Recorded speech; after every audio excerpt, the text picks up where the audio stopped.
The alarm buzzes at 4:30 a.m., a harsh electronic chirp in the darkness of Iris Johnson's tiny studio apartment. Her hand slaps the button before the second ring, a habit formed from years of not wanting to disturb the neighbors through paper-thin walls. The room smells faintly of mildew and the lavender detergent she uses at work. She sits up, her back stiff from the worn-out mattress, and rubs her eyes before swinging her legs over the side of the bed. Oakland is still asleep at this hour. The occasional car passes by outside, headlights cutting through the cheap curtains. Iris moves quietly, dressing in her standard uniform, black slacks, white button-up, rubber-soled shoes. She pins her hair back, tight and neat, the way she's been trained. Invisible, unnoticeable. By 5:15 a.m., she's on the bus, her reflection flickering in the window as streetlights blur past.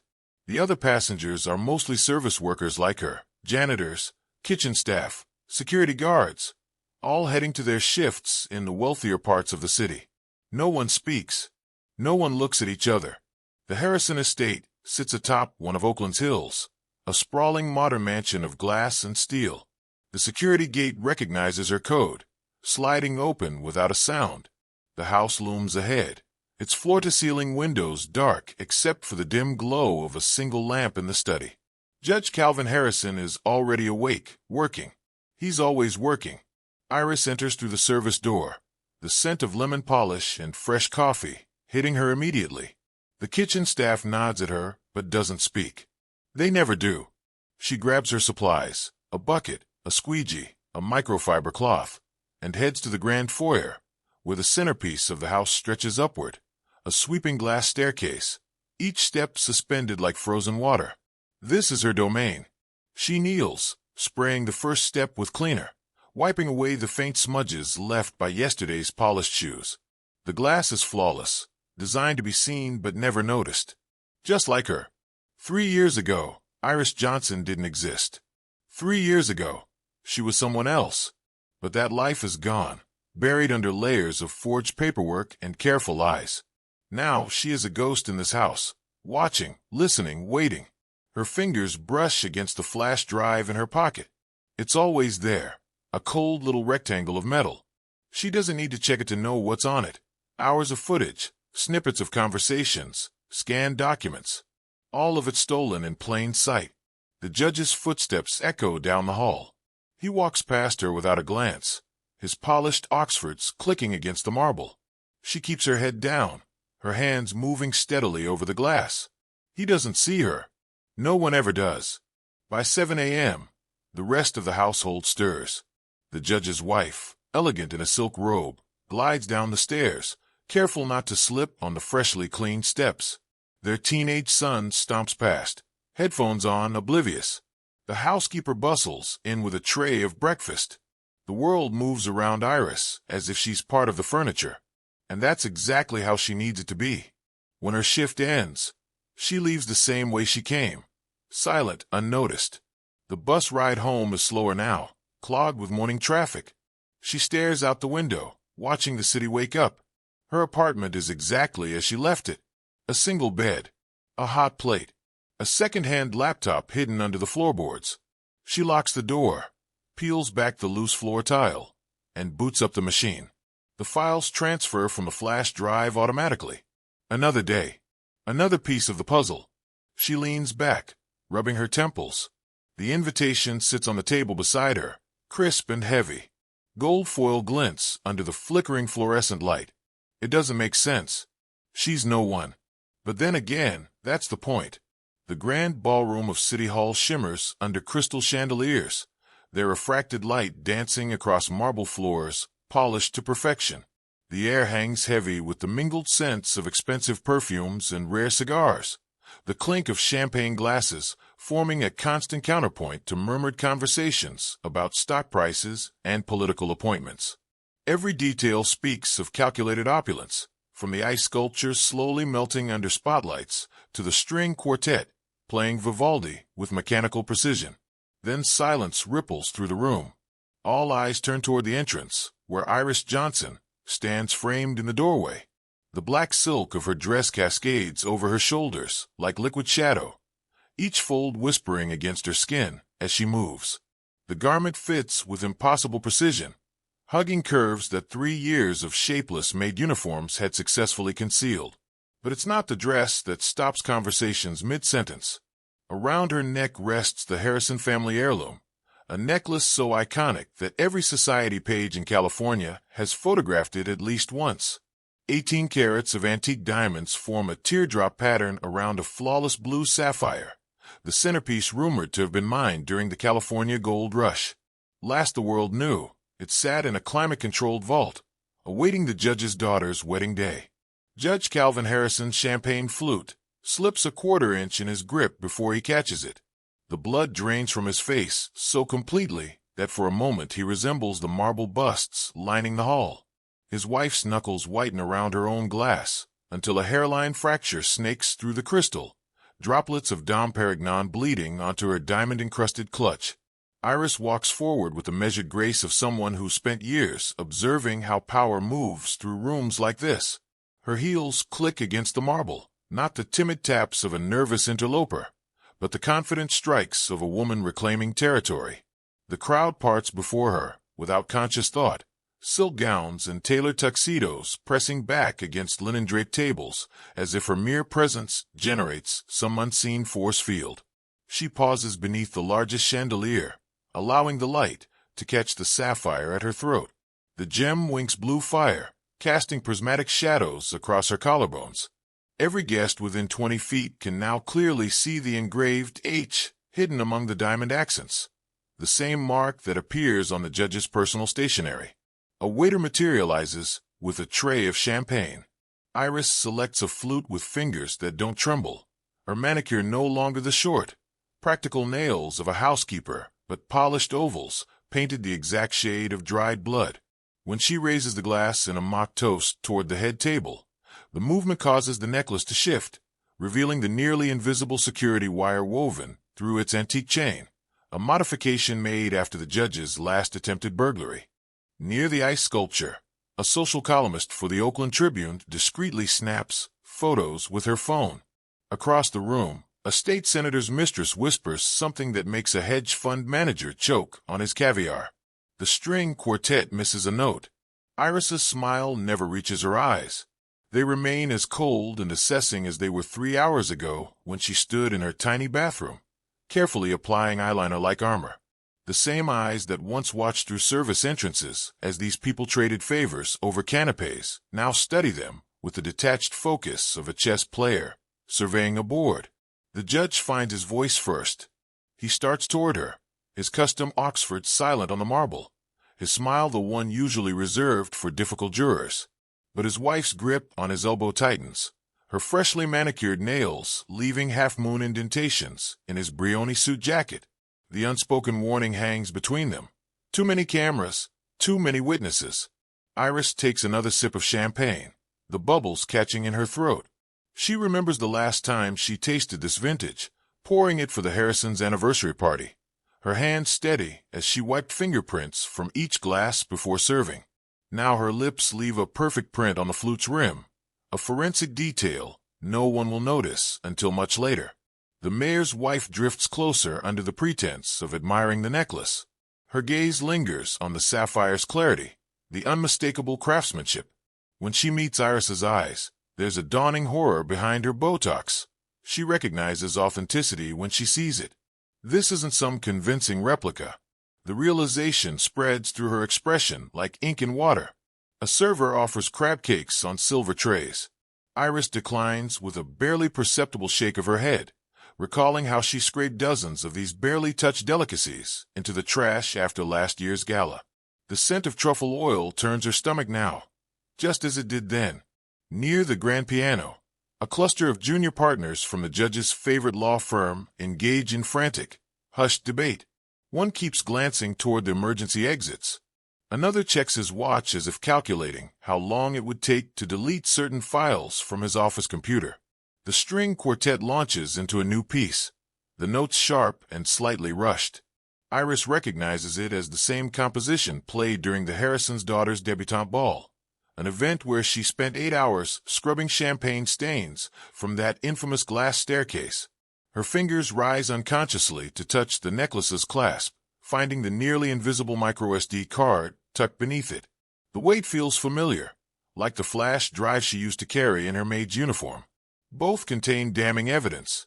Only now, she doesn't need to hide what she's carrying. Judge Harrison finally extricates himself from his wife's grip.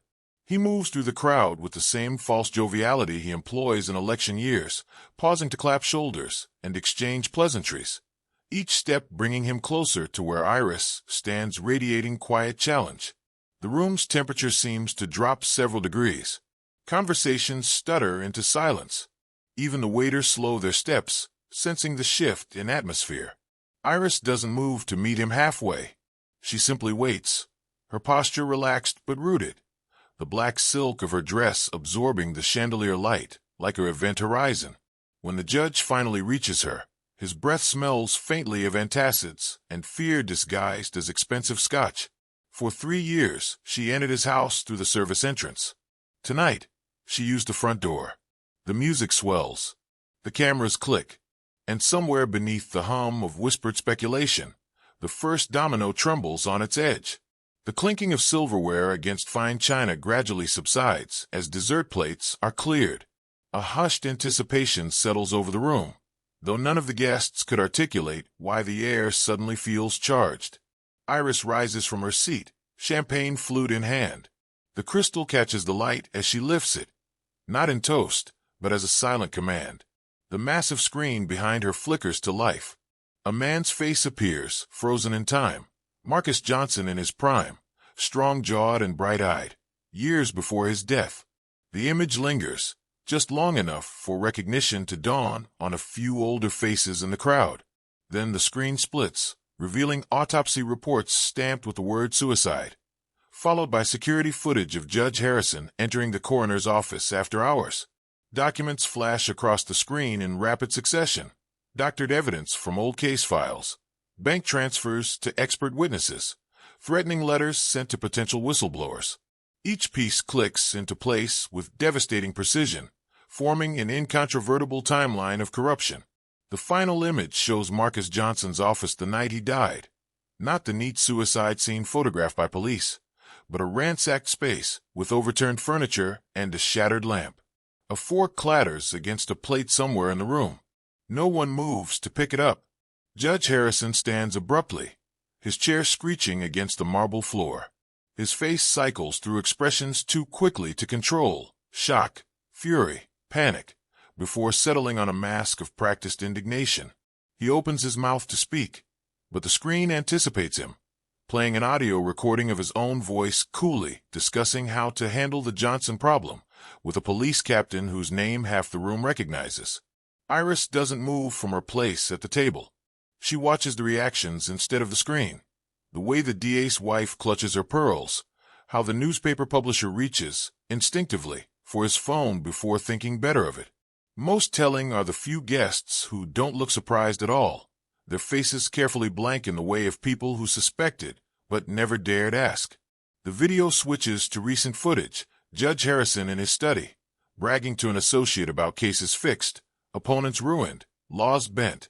The timestamp shows it was recorded 3 weeks ago. His voice fills the room, rich with self-satisfaction, utterly unaware that the cleaning woman polishing the bookshelves had a microphone in her pocket. A choked sound escapes the judge's throat. His eyes dart to the exits, to his allies, to his wife whose face has gone stony. Every possible escape route closes before him. The guards at the door stand straighter. The reporters in the back start filming openly. Even his closest friends subtly shift their posture away from him. Iris finally sets down her untouched champagne. The screen goes dark, leaving the room in a silence so complete they can all hear the judge's ragged breathing. The evidence hangs in the air between them, not just proof of a crime, but the unraveling of an entire system built on lies everyone here pretended not to see. No one moves. No one speaks. The only sound is the quiet click of Iris's heels as she walks toward the screen, turning to face the room full of people who once looked through her like glass. Her hands don't shake. Her voice doesn't waver. When she speaks at last, it's not to accuse, but to state a simple, undeniable truth. one that will echo through Oakland's courthouses and council chambers for years to come. The reckoning has arrived, and it wears the face of the woman they all ignored. The room holds its breath. The air crackles with tension, thick enough to choke on. Judge Harrison's face twists from shock to fury in a single heartbeat. His chair screeches against the marble floor as he surges to his feet, his polished facade crumbling like old plaster. His eyes dart toward the exits, calculating, desperate. But the doors no longer belong to him. Uniformed guards stand motionless at every possible escape route, their faces unfamiliar, their loyalty unshaken by his influence. These aren't his men. They don't flinch when he barks orders. They don't respond to the snap of his fingers. The judge's hands tremble as he reaches for his phone, his mind racing through contacts, the police commissioner, the mayor, anyone who could turn this around. But Iris has anticipated this. With a single tap on her tablet, the screens around the room flare to life once more. A new recording plays. His own voice fills the hall, cold and precise, giving the order that sealed Marcus Johnson's fate. There's no mistaking it. No room for denial. The words hang in the air like a death sentence. Across the room, cameras broadcast everything. Every twitch of the judge's face. Every failed attempt to regain control. The live feed spreads beyond these walls, reaching phones, televisions, the scrolling headlines of news sites. There will be no silencing this. No burying the truth. The doors swing open again. This time, it's the police, real officers, their badges gleaming under the chandeliers. They move with purpose, their steps measured, their expressions unreadable. No one stops them. No one dares. Judge Harrison's legs give out. He stumbles back, catching himself on the edge of the table. His expensive suit wrinkles. His perfect hair falls out of place. For the first time in his life, he looks small. Handcuffs click shut around his wrists. The sound echoes through the silent room. Cameras flash. The world watches. And Iris doesn't smile.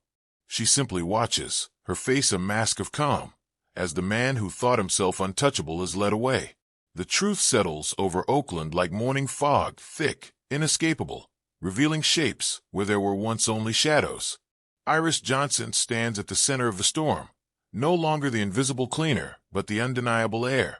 The documents spread across her desk tell the full story now. Birth certificates, wills, property deeds that Judge Harrison had locked away in private vaults. Each paper bears witness to the life that was stolen from her. Her father's face stares up from a photograph buried in the evidence. Marcus Johnson in his prosecutor's suit, the same determined set to his jaw that Iris sees in the mirror every morning. The resemblance explains the judge's unconscious flinching whenever she entered a room, though he never quite understood why. For 3 years she moved through his house as a ghost of his crimes, and he never once truly looked at her. Bank statements show the systematic looting of her inheritance. Trust funds drained, properties sold under false pretenses, stock portfolios liquidated. The numbers would stagger most people, but Iris barely glances at them. The money means nothing except as evidence. What she wants can't be deposited in any account. The house feels different now that it's hers. The same glass staircase she scrubbed daily now leads to her private office. The judge's former study smells of fresh paint instead of cigar smoke. The bookshelves filled with case files instead of leather-bound legal volumes bought for show. She keeps one memento, the antique necklace that started it all, in a simple frame on the wall, a reminder of how easily the powerful overlook what's right in front of them. Reporters camp outside, begging for interviews. Politicians send flowers with carefully worded notes. Old friends of the judge suddenly remember, always having doubts about his character. Iris ignores them all. Her team works around the clock in what was once the Harrison family dining room. Lawyers parse through decades of corrupted cases. Investigators follow money trails leading to other judges, other crimes. The work expands daily, each revelation widening the crack in Oakland's glittering facade. At night, when the others have gone home, Iris walks the empty halls. Her fingers trace the banisters she once polished, the windows she washed until they disappeared. Every surface holds memories, the spots where she hid recording devices, the vents where she tucked away flash drives, the exact floorboard that creaked outside the judge's office, forcing her to memorize his meeting schedules. The revenge is complete. The legacy is secure. Yet the work continues, because Iris knows better than anyone how deep the roots of corruption grow, and how many others are still waiting for their justice. Tomorrow will bring new cases, new victims stepping forward, new powerful men sweating over subpoenas. But tonight there's just this: a woman standing in a house that was stolen and reclaimed, holding a file labeled Johnson vs. the State of California. Knowing this is only the beginning. The glass tower rises 32 stories above Oakland, its mirrored surface reflecting both the city below and the endless California sky. On the top floor, behind floor-to-ceiling windows that turn the world into a panoramic painting, Iris Johnson stands at the helm of what was once her enemy's empire. A year has passed since the fall of Judge Harrison, 12 months of dismantling his network piece by piece, of watching his allies scramble like rats abandoning a sinking ship. Some sit in prison cells, their expensive suits replaced by orange jumpsuits. Others vanished in the night, their offshore accounts drained, their passports flagged. None escaped unscathed. The Center for Judicial Accountability occupies the entire penthouse suite. What began as a small nonprofit now operates with the precision of a military operation and the reach of a global media empire. Iris built it from the ground up, not with her father's money, though she reclaimed every stolen cent, but with something far more powerful: the truth. Her mornings no longer begin with ammonia and rags.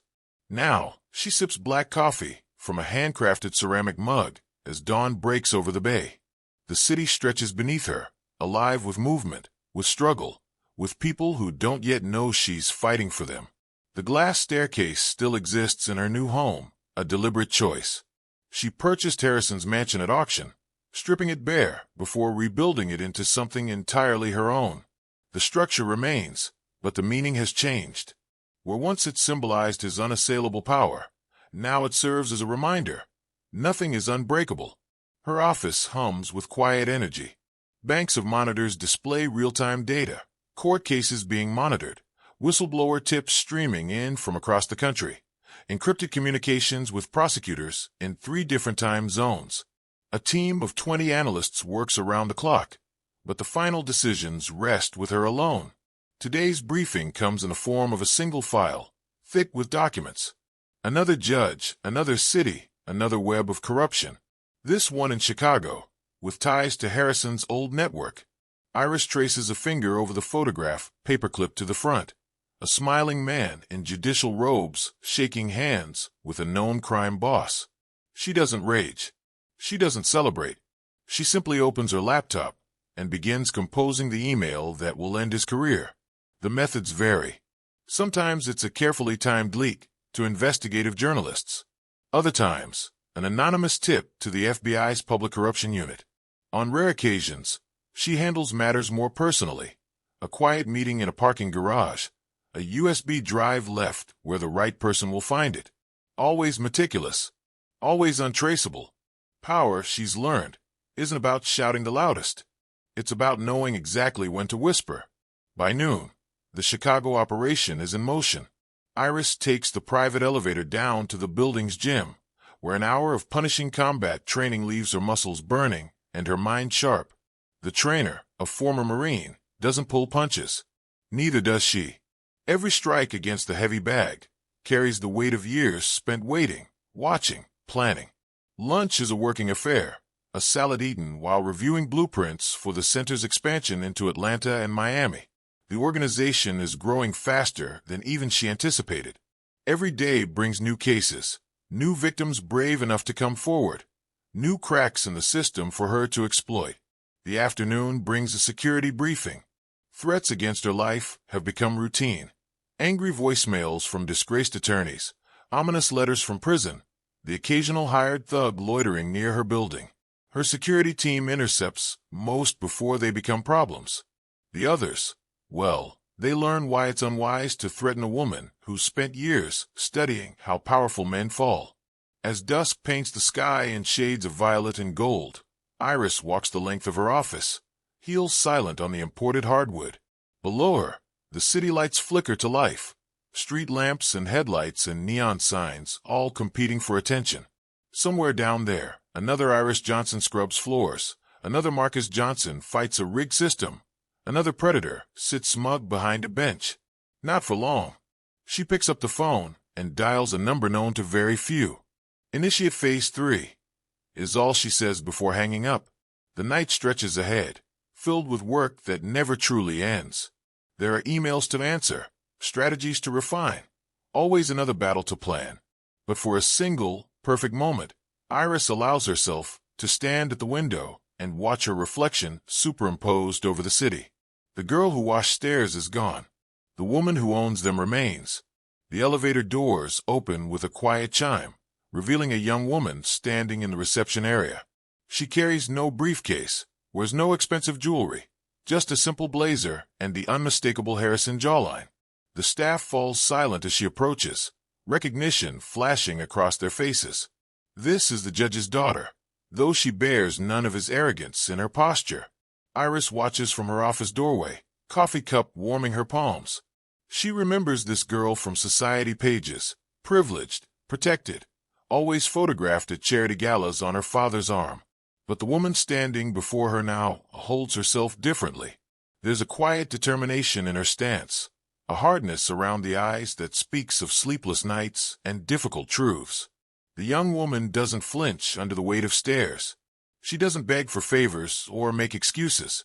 When she speaks, her voice carries clearly across the room, not the polished tones of a socialite, but the measured words of someone who's learned the cost of silence. She wants to work, to help, to atone.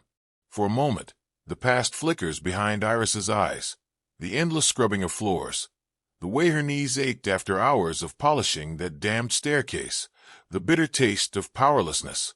She remembers looking up at this girl's father, invisible in her uniform, while he decided fates over brandy and cigars. The office holds its breath. The interns stop typing.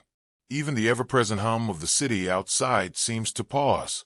Iris sets down her coffee, studies the young woman's face, the fear bravely concealed, the hope not yet extinguished. There are no easy answers here, no clean resolutions. Just two women bound by a man's sins, standing on either side of justice. A single nod breaks the silence. Not forgiveness, not yet, but a chance, a beginning. As the young woman exhales in quiet relief, Iris turns back to the window. The city sprawls beneath her, sunlight glinting off courthouse domes and prison walls alike. Somewhere down there, a new girl is mopping floors, dreaming of revenge. Somewhere else, an old man sits in a cell, counting the days until his appeal. The work continues. The view remains. Justice, unlike revenge, has no end point, only new vantage points from which to see the same truths more clearly.